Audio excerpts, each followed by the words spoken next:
আসার জন্য আমি ধন্যবাদ। আমাদের মেম্বার সাহেব কি বলে আপনারা শুনেন।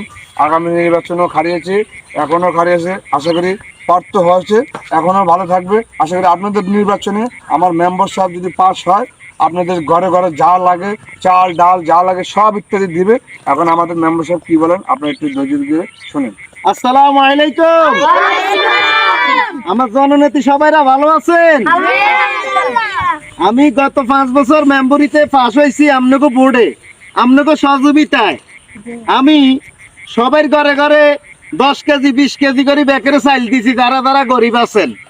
এরপরে আপনাদের বাড়ির সামনে যত খারাপ রাস্তা ভাঙ্গা রাস্তা আছিল সবগুলো করে দিছি আমি। ইনশাল্লাহ এইবারে রানিং এই 5 বছর আপনারা আবার আমার ভোট দিয়ে পাস করান। আপনাকে লেফটিন হইতে ঘরের দুয়ার সম্পূর্ণ ফাঁকা টাকা করে দিও। আপনারা আর উপরে বিশ্বাস রাখবেন, আপনারা ভোট দিবেন তো?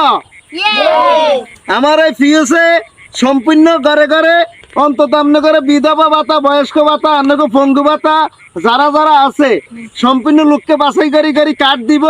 আপনারা কোনো টেনশন করবেন না। চিন্তা আছেন আপনাকে? আপনারা ভোট দিবেন তো?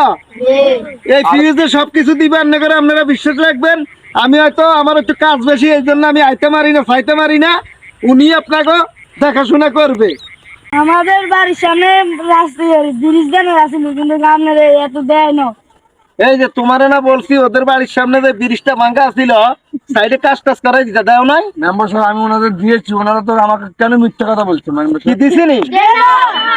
তুমি কেন এই দুর্নীতি করলা? আমি মেম্বার সাহেব দুর্নীতি করে নি, আমি ওনাদের সামনে ব্রিজ ব্রিজ সব করে দিয়েছি। তারা যদি মিথ্যা কথা বলে আমি কি করবো? মেম্বার সাহেব তাহলে তো আমি কোনো মানে আবারও ফাটকিয়ে কোনো লাভ নেই। তারা তো আমার ভোট দিত না, সেটাও দেয়নি। তারা তো আমার কোনো ভোট দিত না। আপনাদেরকে আপনাদের সামনে কল উনি তো তাই দিছে বলে দিয়েছি, আপনাদের বাড়িতে সব টয়লেট উনি তো তাই দিছে বলে আপনাদেরকে। আচ্ছা এবারের মতো মাফ করে দেন, না আবার আরো ভোট দিয়ে পাস করেন, আর ফিজ ইনশাল্লাহ সব করব। না না এই কল দেয় না পুরো। এই আপনারা দিন কল করে দিছিনি? দিছিনি? কিছু দেন না, জনগণ তো খেবি রয়েছে। আমি দিয়েছি মেম্বার সাহেব সব দিয়েছি।